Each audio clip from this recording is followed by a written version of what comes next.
Dave, I'm going to start with you. I'm not a lawyer. I don't play one on TV, but this shocked me. What was your reaction to this ruling?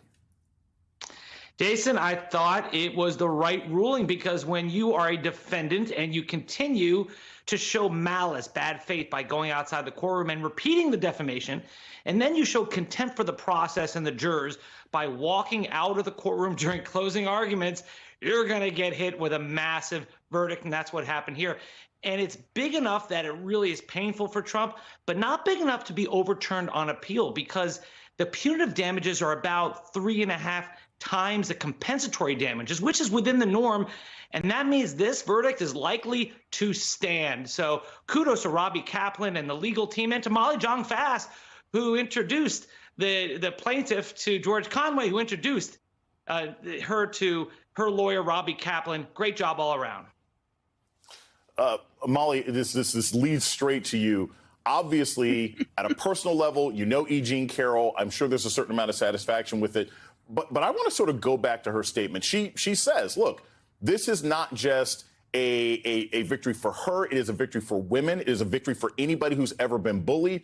Do you think that seeing the former president, the former twice impeached president, get hit with a $83 billion fine, or $83 million fine, do you think that sends a larger message across the country to men like him who abuse their power in this way? Right. Just like misogyny, when we see misogyny and we see racism, we see it continue. When we see justice like this, we see that continue too. And I would add, look, E. Jean is not Trump's only accuser, right? Mm-hmm. She's just the only one because of this Adult Survivor Act who was able to have her day in court.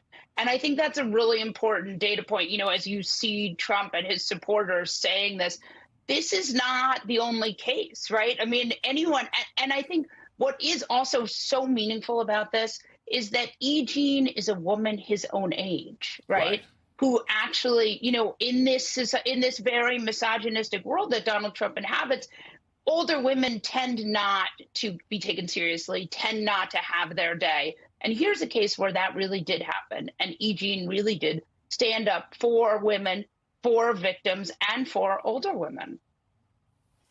Eugene, I want to turn this to you. So, look, I don't think there's much that changes how voters feel about either of the candidates right now, whether that's going to be Joe Biden or Donald Trump. But we have seen polling in the last week and a half of people saying, well, hey, if Donald Trump gets convicted, that will have some impact on my vote. Do you think this conviction on something that everybody can understand, it's not complicated, it's not secrets, it's you harassed and defamed a woman, do you think this has an impact on any voters out there, even just independents? Certainly right now. I mean, the reality is November is quite some time away. And you remember 2016, there were so many things that we thought would turn people off from Trump, and they would stay on, and they forgot about it by the time it was time to go to the polls.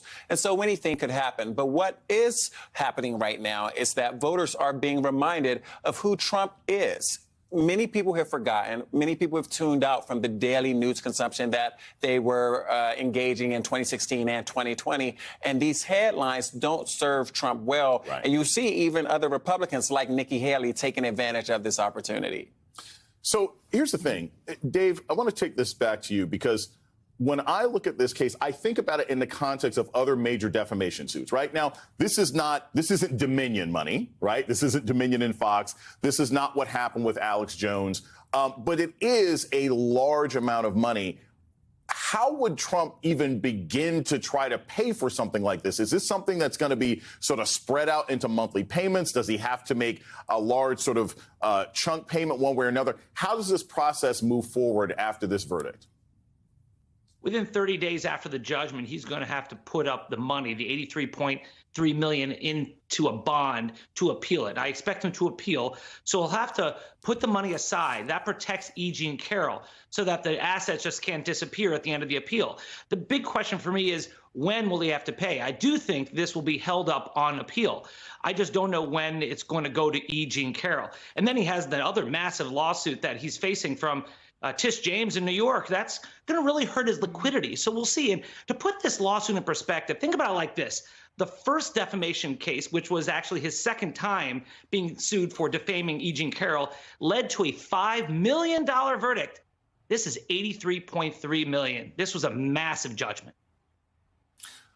Molly, there's an argument out there sort of in the Trump ecosystem that, oh, this is fine, right? Every time he gets in trouble, it makes people more excited about him, that his whole strategy is to basically turn himself into this sort of John Dillinger, the man is after me, but I'm still going to stand up for you. Do you think that getting convicted of harassing and abusing a woman, do you think that in any shape, way, or form plays out well for him amongst voters, even with his base? Or do you think they'll ignore it? Well, I mean, this is Trump's calculus, right? He believes that the base, and so far the base has liked these indictments. They have felt that he is their guy. But again, Trump's problem is not with his base, right? Trump's problem is growing the electorate. And I just am not convinced that having this guy in court, and remember, this is just the beginning of his legal problems. He is facing 91 criminal counts. These are just the civil cases. I mean, I just don't think that defendant Trump is the same as candidate Trump, and I think they have very different needs and very different strategies. And I think that Trump is really committed to being defendant Trump, and I think that's really going to hurt candidate Trump. Eugene, part of what we're looking at here is what was, at least in my memory, the party of law and order basically saying, hey, law and order doesn't matter as long as I'm really committed to what I believe. I want to play you some video right now of a debate in the new district that Lauren Boebert is running in, District 4 in Colorado, and how that audience of primary voters, Republican primary voters, responds to these ideas in law and order. Get your thoughts on the other side. Have you ever been arrested? Do we get this?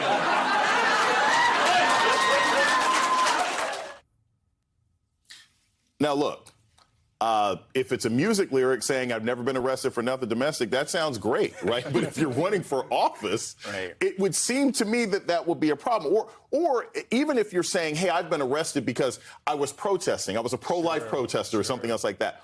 What does it mean that just raising your hand and saying I've been arrested gets cheers, the loudest cheers during a debate for office? Well, it's important to pay attention to who it gets cheers from. So I remember covering the midterm elections after January 26th. And if you can recall, so many GOP candidates were pretty extreme and boasting about things that in previous elections we would have thought would have disqualified people. Very few of those individuals actually got out of the primary. And if they did get out of the primary, they certainly didn't win in the general election. So while, being arrested may be popular with that crowd, it's not going to be popular with most voters in the district based on what we have seen. And I expect that to be the case in November as well. Into the war room to see you, so I had to hack my way onto this frequency. This better be critical, Wheelie. So, come on, what is it now, please? Okay, couple of things. I wanted low on the double. I was thinking about taking a couple of months sick leave, maybe starting today. And, oh yeah. I intercepted a transmission from Megatron. Then send it through. Yes, sir, right away, sir. And so I was so damn caught on the other stuff. This is your last warning, insects. Relinquish what remains of the Allspark. So who's the insect? You? What? Who's the insect? Protect you. They were defeated on our world, and we will defeat them here. This was just a diversion. Security teams bring up. Rabbit, she's already inside. Deeds. Give me an update on that reserve. Boss readiness. What was his name? Evac, sir. Right, evac.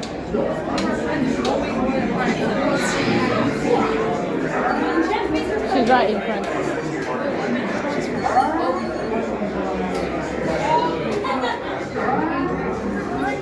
We are facing a heavy sustained attack. They appear to be after the Allspark.